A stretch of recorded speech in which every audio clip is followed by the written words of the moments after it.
sentido da minha fala é, talvez, estimular as pessoas a aderir ao que, na verdade, vai se tornando o grande sentido da internet.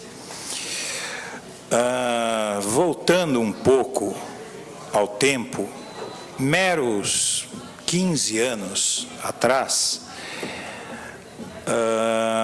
não existia a quem tinha opiniões que divergissem da que tinham os grandes meios de comunicação, uma forma de se manifestar. Está sendo apresentada na televisão uma novela que versa sobre o golpe de 1964. Vocês sabem que esse golpe ele foi dado com apoio da grande imprensa, sobretudo do eixo Rio-São Paulo. Essa imprensa apresentava-se como expressão da vontade do povo brasileiro.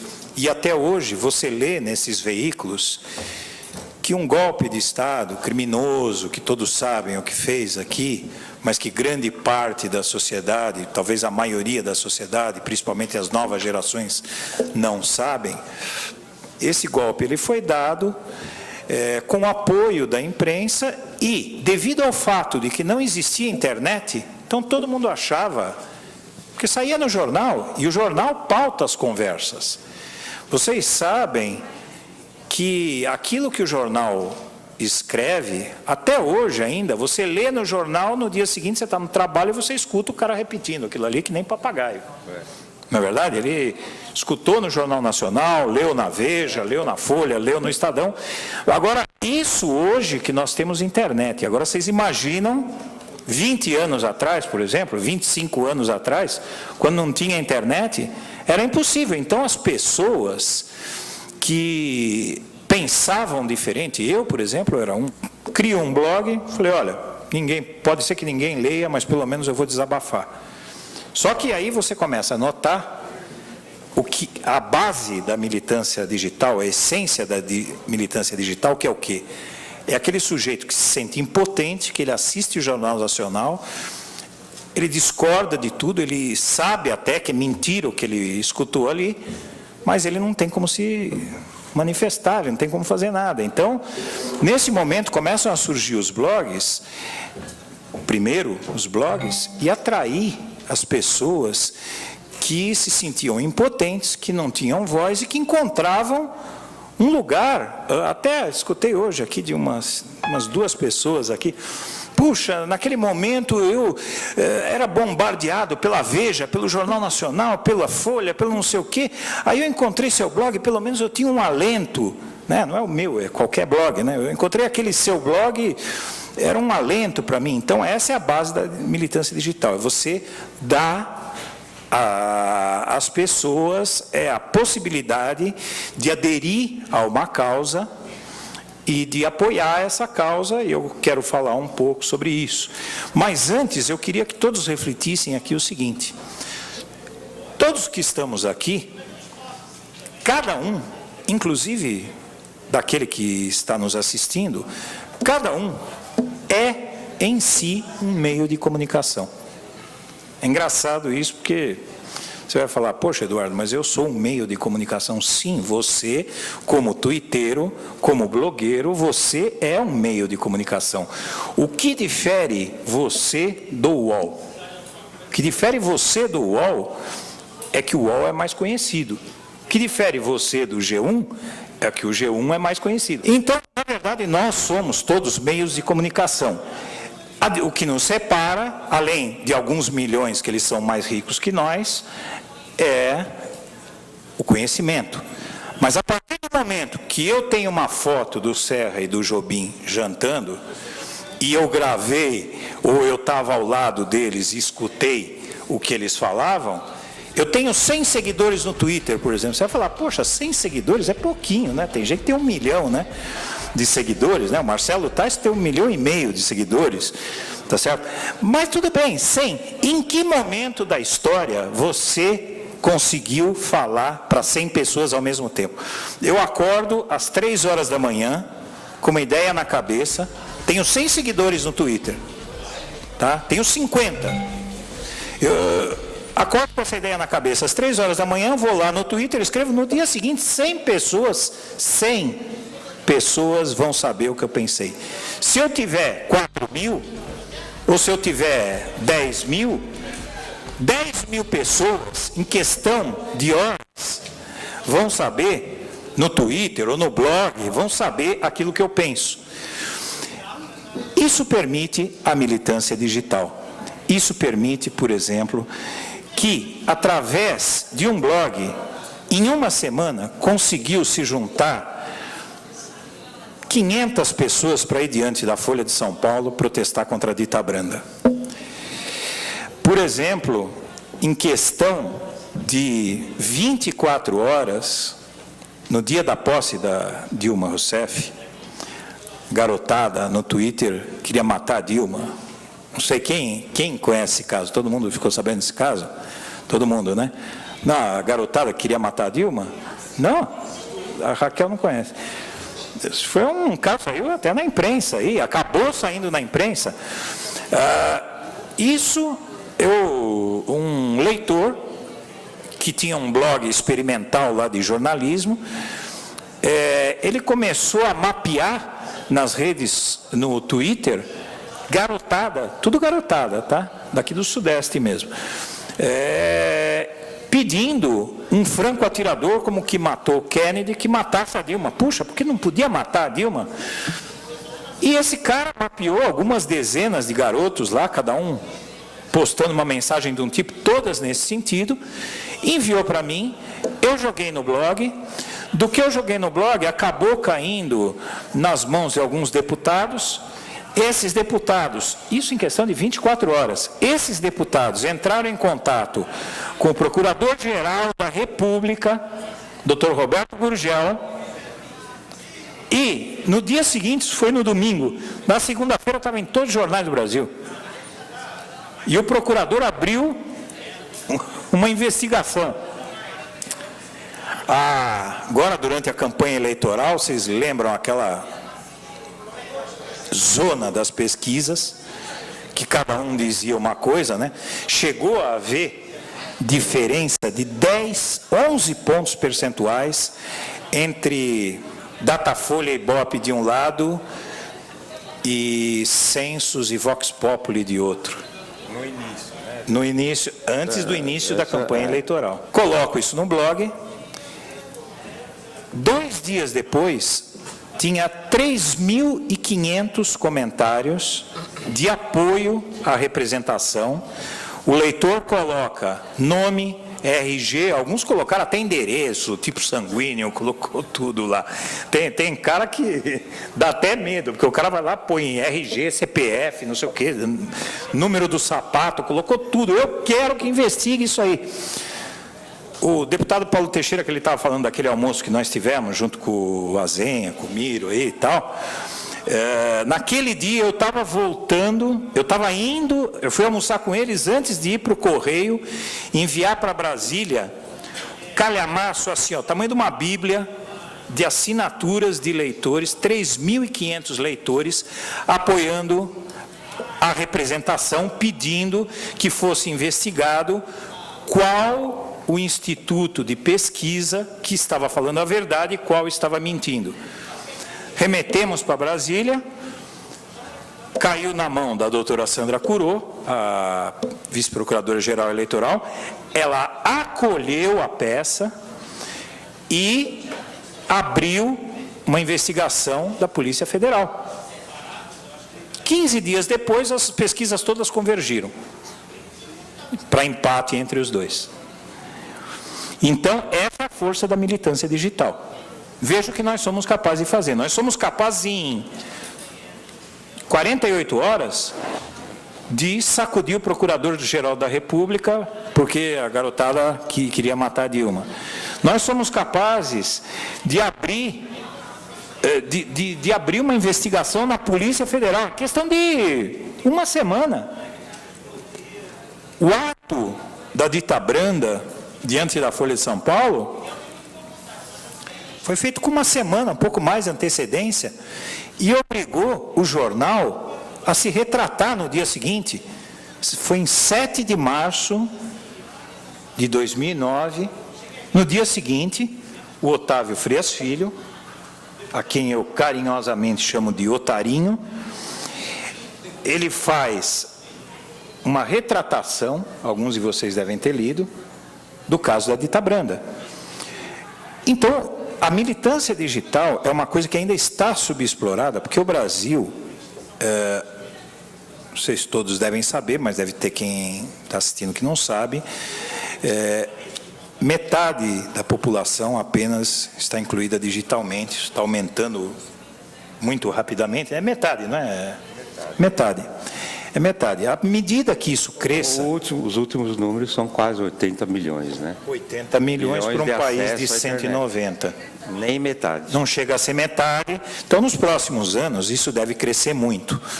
O que é que eu, nessa oportunidade aqui, gostaria de estimular, não só vocês, porque o fato de estarem aqui mostra que vocês já são militantes, mas ao internauta que está nos assistindo, sobretudo, que apoie essas causas, que se considerá-la justa, que não tenha medo de apoiar, porque muita gente tem medo de ficar com seu nome na internet, porque o patrão amanhã, não sei o quê.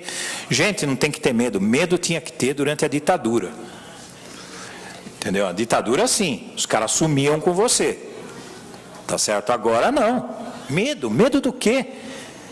Porque você está exercendo... Nós não podemos viver num país onde você tem medo de exercer a sua cidadania. Onde você tem medo de botar seu nome embaixo. Eu já representei contra essa imprensa umas 4, 5 vezes. Já fiz 4, 5 atos públicos na frente deles. E estou aqui, ninguém me matou, nem nada. Até que se eles me matassem ia ser legal, porque ia virar mártir, né? Tá aí uma forma boa de morrer. São Eduardo Guimarães. Tá certo? Já pensou vocês acendendo vela para mim lá? Para. Então Para. Mas não mata, isso não mata. Aconteceu, isso foi em outra época. Hoje, se a gente quer, se nós queremos ser cidadãos, por isso que eu crio um blog chamado Blog da Cidadania. Porque, inclusive, o meu objetivo com aquele blog é atingir justamente a juventude. Que acho que é o Rodrigo que falou ontem, o Rodrigo Cérvulo, né? Que cada vez mais nós temos uma juventude hoje que se preocupa com o ter e não com o ser. Então, hoje você tem uma juventude que realmente sem idealismo nenhum, sem engajamento nenhum. Eu vejo essa novela do SBT sobre a ditadura, eu fico pensando, vocês imaginem que há 40 e tantos anos atrás, eu era criança ainda, tinha meus 10 anos, aí na época que está se passando aqueles jovens daquela novela são um pouco mais, tem cada um em torno de 7, 8, 10 anos mais que eu, mas aqueles jovens com aquele idealismo todo, queriam salvar o mundo, queriam justiça social. Se for conversar isso com a juventude hoje, é que o cara fala, de onde esse cara apareceu? De Marte, de Vênus, entendeu? Porque acabou, a juventude são exceções. A gente pode ver até aqui no auditório quantos são realmente jovens. Você tem ali o Tsávico, a Adriana, né? Você também é jovenzinha, mas tem cara. Tá certo? O Marcão, que tem 19 anos, ele está meio acabado, mas ele tem 19 anos. Então, mas a juventude, você vê, tem poucos jovens na militância, porque a juventude de hoje não tem ideais. Isso é uma coisa que a gente não sabe como resolver. Eu perguntava ontem para o Rodrigo, que ele levantou essa discussão, mas de onde veio isso, Rodrigo? O que aconteceu? Como é que nós acabamos com o idealismo da juventude? Eu não sei se foi a criação, porque eu criei os meus filhos para serem assim como eu pensava. Eu acho que todos nós criamos, mas não aconteceu. Eu não sou blogueiro, mas sou um tuiteiro recente, estou muito satisfeito e feliz de participar aí dessa rede. E percebo a importância, isso que o Eduardo falou aqui, a importância da mobilização através das redes sociais, mas é sempre bom lembrar que, como nós fazemos as usamos para determinados fins que nós julgamos os fins mais democráticos, de valorização do homem, da sociedade, e há outros que também usam para outros fins. Então, eu acho que é um pouco essa reflexão que eu queria fazer com vocês aqui rapidamente. Me perdoem se ela ficar um pouquinho teórica demais, mas é um pouquinho para trocar um pouco de ideias, ver se eu estou certo ou errado naquilo que eu estou pensando. Eu acho que esse encontro, ou esses encontros de blogueiros que estão sendo realizados por todo o Brasil, e este aqui, mostram uma afirmação da subordinação da tecnologia pela política. Me preocupa muito a exaltação por algumas pessoas e alguns grupos da tecnologia como se a tecnologia em si fosse resolver os problemas da humanidade.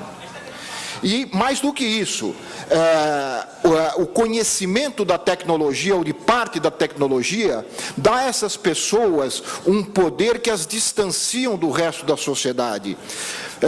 Constituem uma linguagem própria de um segmento com palavras em inglês, com certas frases que só poucos conhecem, que vão dando a certos setores da sociedade a impressão de que há setores melhor preparados para o uso das tecnologias do que outros.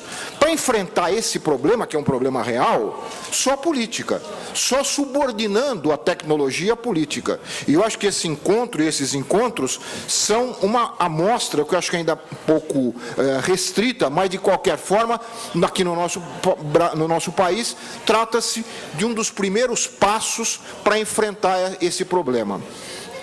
Poucas gerações, talvez nenhuma geração como a nossa, tenha vivido transformações tecnológicas tão radicais. O Eduardo falou aqui, 20, 15 anos, eu penso pessoas da nossa geração que partiram antes de nós, né, se voltassem hoje, quer dizer, que mundo é esse? Né? Mas não é muito, é um grão de areia na história, né? São 15 anos, são 20 anos, e o mundo mudou, e mudou em todos os sentidos, né? Não é mudou só aqui nos nossos blogs, nos nossos Twitter, mudou no banco. Eu ficava pensando, ou as redações de jornais, né? Os mais velhos lembram das redações com máquinas de escrever. Hoje é um silêncio de, não sei se é bom ou é ruim, não. Hoje é um silêncio de repartição de seguradora, né? Tanto faz você estar numa seguradora ou numa redação de jornal, é a mesma coisa. Antigamente não, as maquininhas, bom, enfim.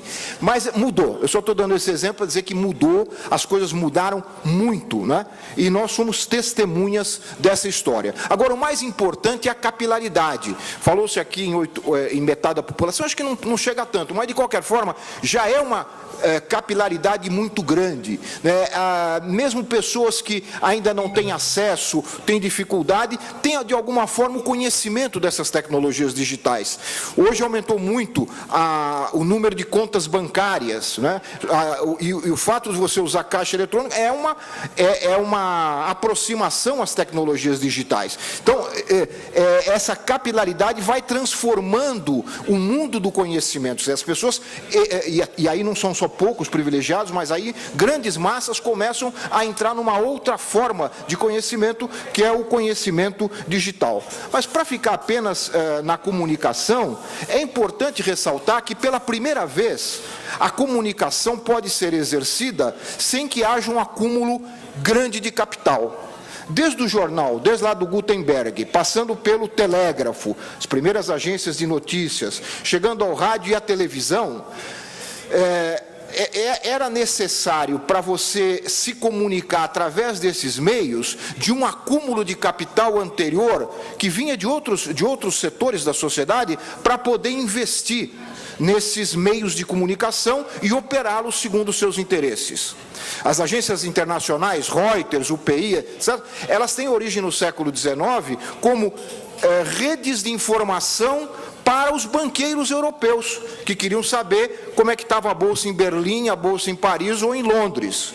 Mas o que eu quero dizer é que, pela primeira vez, não é necessário um acúmulo tão grande, ainda não é barato, principalmente para padrões brasileiros. Mas não é mais necessário aquele acúmulo brutal de capital para você divulgar informações, passar ideias. Esse processo, né? Esse processo é um processo que, no modo de produção capitalista, é um processo de crescente acumulação que leva à concentração, né? Então, as redes sociais, as redes da internet, têm também esse poder de ser um contraponto à concentração, né? E a concentração se dá no Brasil. Nós estamos aí numa luta pelo fim da propriedade cruzada dos meios de comunicação, que é um absurdo. Talvez só o Brasil tenha uma propriedade cruzada tão brutal como aqui, uma mesma empresa controlando rádio, televisão, jornal, internet, né? Isso tem que se dar através da legislação, através da luta política e da legislação, mas a internet e as redes sociais são realmente um contraponto a essa concentração. Eu acho que, pela primeira vez na história, nós estamos vivenciando um momento em que se pode fazer comunicação sem depender de tanto capital, o que não é pouco. Eu acho que é muito para a luta histórica dos povos e das sociedades. É importante ressaltar também que isso que nós estamos vivenciando hoje aqui, com a internet, com as redes, com essa transmissão, eu vi aqui a primeira mesa da manhã em casa e ficava comentando no almoço, que é quando, há 10 ou 15 anos, eu poderia ver na televisão um evento como esse, ou um evento que eu quisesse. Eu sempre tive que ver o evento que os donos das emissoras queriam e continuam querendo. Hoje eu pude ver este evento, e gradativamente nós vamos ver muito mais, né? Claro, na medida em que a gente souber usar bem esses meios. Mas isso que nós estamos vivendo aqui é o resultado de um longo processo de acumulação do conhecimento científico.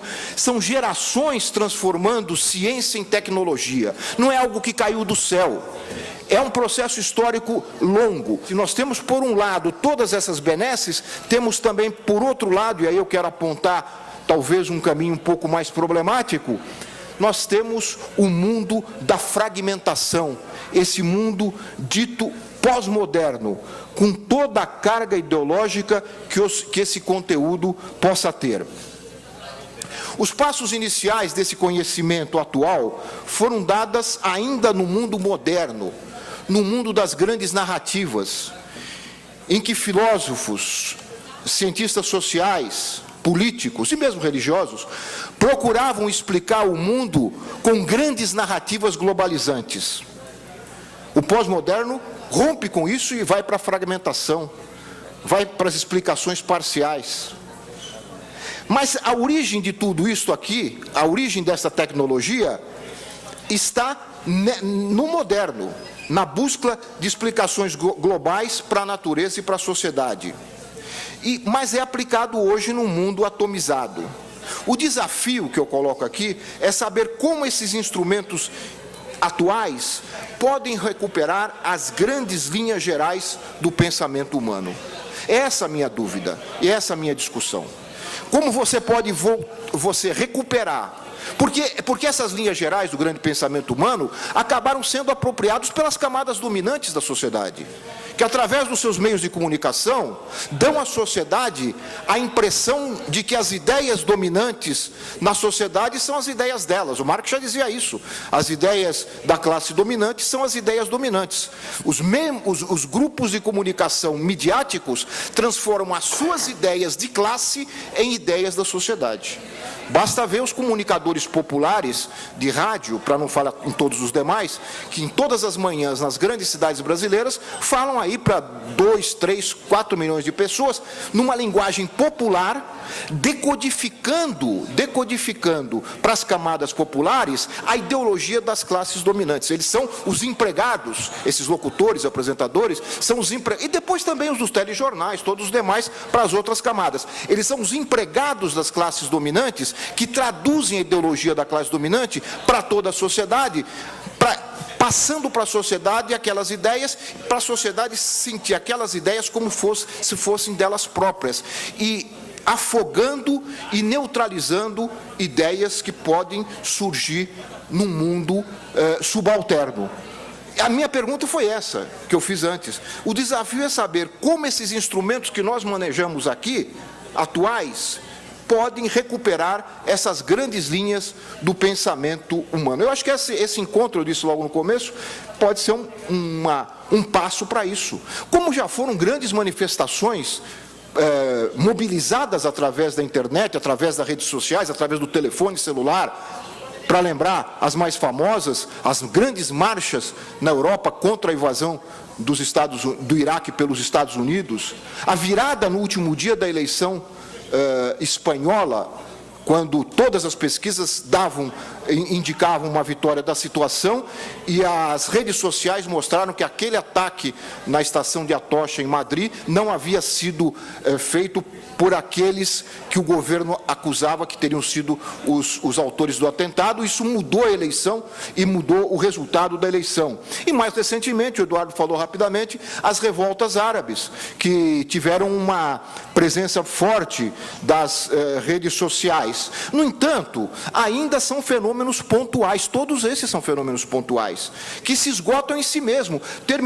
Terminaram as manifestações, terminou, virou eleição. As revoltas árabes estão lá, em diferentes países, com contornos diferentes, mas a pergunta que eu continuo insistindo é: qual a consequência mais geral disso em futuros de médio e longo prazo? Como isso se transforma em grandes macropolíticas socioeconômicas, não é? Eu acho que essas questões são importantes e indicam essa necessidade de um próximo passo. Acho que a gente já avançou muito, tudo é muito recente, mas a gente já avançou muito. O próximo passo é transformar o ativismo individual de cada um de nós, fragmentado, numa narrativa mais ampla, estruturada, capaz de organizar esse pensamento produzido individualmente. E aí entra a imperiosa necessidade de articulação para enfrentar, para tentar dar essa resposta, a articulação com outros meios, articulação das redes sociais, da internet, dos blogueiros e tuiteiros, com outros meios e instituições. Não podem trabalhar, do meu ponto de vista, eu estou colocando isso em debate, não podem trabalhar isoladamente, como se fosse um mundo à parte de uma sociedade muito mais ampla. No Egito, não estou falando de todos os países árabes, mas no Egito, a revolta não foi desencadeada pelas redes sociais. A revolta, o caldo de cultura que cozinhou ali durante alguns anos e que gestou a revolta, foi a TV. Foi a TV Al Jazeera e determinadas redes que estão praticamente em todas as casas. Quem conhece o Cairo percebe que não há um domicílio sem uma parabólica, sintonizado não nas emissoras egípcias, mas nas emissoras árabes de outros países, as emissoras pan-árabes. Foi a TV que deu esse impulso inicial e depois, sem dúvida alguma, foram as redes sociais que colocaram as pessoas na rua. Mas o caldo de cultura, o que deu consciência do movimento, não foram as redes sociais, é preciso ficar claro, foi a televisão. Portanto, não dá para você descartar um meio de comunicação e operar apenas um outro.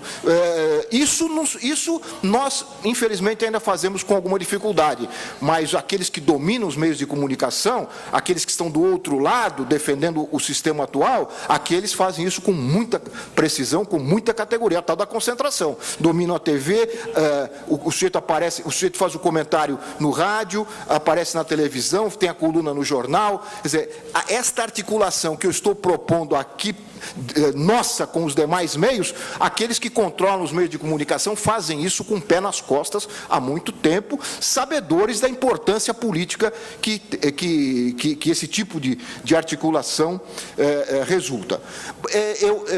Eu acho que a articulação com a TV, eu vou dar um exemplo do outro lado. Por exemplo, o Eduardo falou também no G1. O G1, que é a internet, pauta todas as emissoras de televisão do Brasil. Pauta todas as emissoras de televisão. Ninguém começa uma reunião de pauta ou começa a organizar a pauta de manhã para o Jornal da Noite sem antes entrar no G1.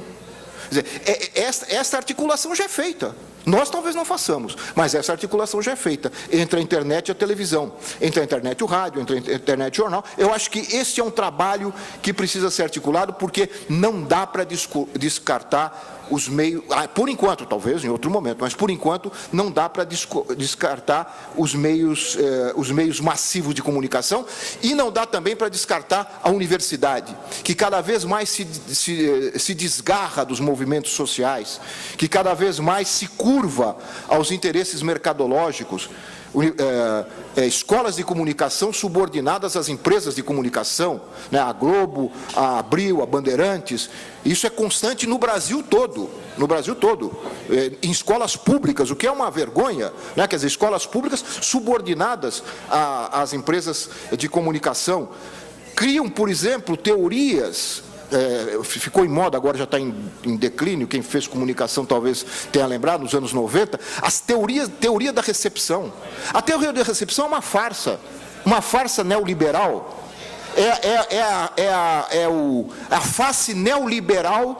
a face neoliberal do discurso teórico da comunicação. O que é a teoria da comunicação? É dizer que o cidadão individualmente tem poder de decidir, tem poder de escolher. Quer dizer, o problema não está no emissor, o problema está no receptor.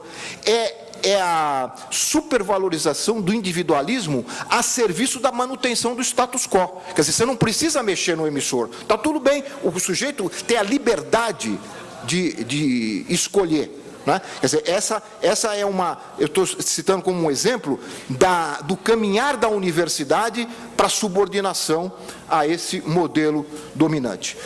Essas são algumas ideias que eu queria trazer para vocês. Gostaria, inclusive, de ouvi-los. Eu posso estar completamente equivocado, mas eu acho que é uma tentativa da gente dar um passo além nessa luta, que é uma luta,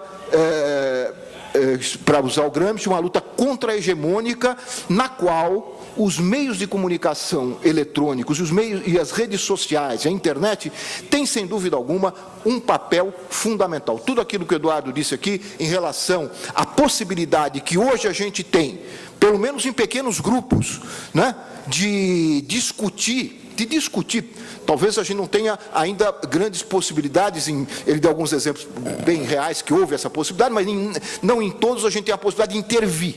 Mas pelo menos só o fato de ter espaços de discussão já é um grande avanço. E mais do que isso, perceber que como cada um de nós individualmente, tem a solidariedade de outros que pensam como nós e que também não tem como se expressar e fazer com que a gente comece a transformar as nossas angústias, pelo menos em angústias socializadas. Obrigado. De certa forma, tudo que os companheiros aqui da mesa falaram antes, eles têm muita razão. Só que existem particularidades que a gente, infelizmente, não consegue alcançar ainda, né? Por exemplo, se a gente for pensar na questão das redes, como o Edu bem falou antes, se ele tem 100 seguidores no Twitter e um seguidor dele retweetou algo que ele falou e esse seguidor dele tem 10 mil seguidores, mesmo que 500 desses 10 mil seguidores do outro apenas passem isso adiante, já é mais do que os 100 iniciais dele. É assim que as coisas se propagam em rede. Eu acho que o nosso papel, como formadores de opinião e também com o objetivo de podermos atingir um público maior, é o de entender que, como a gente não vai atingir a todos ao mesmo tempo, todos os blogs são complementares entre si. Então é necessário que haja uma convergência, né? É uma convergência de mídias, né? A mídia de massa, apesar de todas as mazelas que ela tem, de todos os problemas, bem ou mal, além de ela não ser nada insignificante, ela também pode ser útil. Mas aí todo mundo pergunta, como é que ela vai ser útil se ela nega, se ela omite, se ela procura criminalizar todas aquelas iniciativas que a gente procura defender? Bem, a gente pode romper o cerco dela apelando para o calcanhar de Aquiles dessa mídia. Por exemplo, muita gente já deve ter assistido no YouTube um vídeo em que o Lobão, na campanha presidencial de 2006, ele foi convidado a cantar no Faustão, e no meio do programa ele começa, é Lula lá, é Lula lá, não tem como tirar ele do ar, não tem como. Num programa no Altas Horas com o Serginho Grossman, logo que ele foi para a Globo, então há muitos anos atrás, o Brizola ainda era vivo, né? E, não, desculpa, não era muito anterior, tem vídeo no YouTube, não tem nada a ver com o Serginho Groisman, que o Serginho Groisman faz um trabalho parecido. Mas, enfim, quando tinha aqueles festivais, os últimos festivais, eu sou muito jovem para ter acompanhado aqueles festivais quando a TV ainda era preto e branco, quando tinha o Chico Caetano. Mas ali por meados da década de 80, assim, na minha adolescência, um pouco antes, quando eu ainda era criança, tinha algumas vezes, eles tentaram recuperar o festival dos festivais, né? Aí apareceu a TT Espíndola e tal, e outros. Naquela época, apareceu um cara para ser entrevistado, era o pessoal tietando os artistas. Tem um vídeo no YouTube, é só procurar. O cara estava com boné Brizola 12, naquela época, exatamente naquele período em que o Cid Moreira foi obrigado a ler no ar aquela manifestação do Brizola contra a Globo, né? Então, eu assisti umas 10 vezes. Sim, é hilário, é engraçadíssimo, serve como inspiração. Então, a gente tem como furar essas barreiras. Tem como entrar nessas barreiras. Vocês já pararam para pensar que se vocês estiverem andando na rua, claro, aí é muito difícil. Como é que eu vou largar meu trabalho? Como é que eu vou largar minha família? Mas vocês podem estar caminhando ali no Vale do Anhangabaú, vocês podem estar caminhando ali no MASP, né, embaixo do Vão Livre, e aí tem alguém com uma câmera e alguma coisa, né, transmitindo alguma coisa. Se vocês juntarem meia dúzia de pessoas e fazerem atrás da câmera da televisão, como se a gente faz num smart mobile, ou seja, via celular, tira uma fotinho, todo mundo com um cartaz para reivindicar alguma coisa e postar, meia dúzia de pessoas com um cartazinho ali atrás, aquela matéria, se ela for relevante, eles não têm como tirar do ar, mesmo que não seja ao vivo. Eles não vão ter como editar, todo mundo está tapando o espaço. E dentro do que o Lalo falou, que é aquele condicionamento da sociedade a que agíssemos de acordo com o que o sistema espera, né? E agora vendo a graça das tentativas de saída que o Elinho apresenta, que é criar alternativas de militância ou de rede através das tecnologias disponíveis, eu fico muito tranquilo em falar que nesses 57 anos que eu tenho na janela, uns 20 eu lidei com a tecnologia e com a informática. Eu fui operador e programador de mainframe, isso lá nos anos 70, não esquece, esse dinossauro ainda andava pela Afonso Pena, lá em Belo Horizonte. E depois disso, é claro, com a militância política, com a formação da PPD, que depois virou Sindados, e que nós temos alguns marcos históricos, né? A primeira vez que a gente parou o sistema bancário brasileiro, quando ele começou a se informatizar, e era uma epidemia de doença funcional por causa de postura, exigência de produção e tudo. E nós começamos a briga e estabelecemos, simplesmente paramos a compensação bancária, que era feita, começando a rede bancária a ser interligada pela internet, ou por cabo, por que fosse na época. Paramos por 3 dias. Eles atenderam tudo que a gente queria. Entraram em pânico. Depois nós nunca mais conseguimos organizar nada, porque eles aprenderam como nos desorganizar também. Né? Nesses últimos 5 anos, depois de algum tempo afastado da militância política, da militância sindical, eu descobri a rede, através do Orkut, depois os blogs, Facebook, e há 2 anos atrás, o Twitter. No Orkut, hoje eu tenho a honra e o prazer de ter uma comunidade com 140 mil pessoas. Antes da campanha 2010, a comunidade Apoiamos Lula, agora é Dilma, tinha 92 mil pessoas. Subimos a 150 mil no calor da campanha. E é claro, a gente esperava um decréscimo, um refluxo depois da campanha. Não abaixaram, não foi abaixo de 140 ainda. Quer dizer, tem um saldo organizativo, e aí nós vamos entrar dentro de que foi conversado o dia inteiro hoje, né? Sobre as dificuldades, sobre a expectativa do sistema em relação às redes, e sobre o que a gente pode fazer da rede. Num primeiro momento, quando nós entramos no Twitter para fazer a campanha, Eu ouvi de gente da esquerda, vão orcutizar o Twitter. Opa! Vão nordestinizar o Twitter? Será? Vão escurecer a pele do Twitter? Será? Por que o Orkut é menos? Havia um tom pejorativo. Ah, tá. Mas nós fizemos a diferença. Nós organizamos uma militância que estava dispersa no Twitter, botando ela na onda vermelha e virou campanha. Nós demos respostas ali nas redes que não teríamos dado se tivesse cada um por si. E aí nós começamos a fazer o trabalho da rede. E aí nós começamos a ganhar espaço organizativo capaz de dar a resposta que nós temos que dar através desse instrumento do sistema para nos alienar no nosso monitorzinho. Nós podemos criar uma rede mobilizadora. Há 3 anos atrás, Dilma começava a ser candidata, Lula adoçando a boca de todo mundo com Dilminha, eu já comprei de cara. Tá, tudo bem. Mas havia um marasmo de mobilização na cidade, na rede, tudo. Estava aquele negócio, aquele momento em que todos os vermelhos brigam entre si, porque não tem uma bandeira para pegar para brigar com os amarelos, com os azuis, com os pretos. E aí, de repente, um menino de 17 anos na minha comunidade propõe: por que a gente não monta por cidade para levantar as contradições de cada cidade? E a gente organiza e a gente milita na cidade. Aí eu ouvi você, Elinho, e você fez exatamente o que era essa proposta de 3 anos atrás. Criamos um tópico na comunidade que era cidades mobilizadas. Em 20 dias nós tínhamos 17 cidades mobilizadas, com comunidade formada, aglutinada, mais de 10 mil pessoas mobilizadas.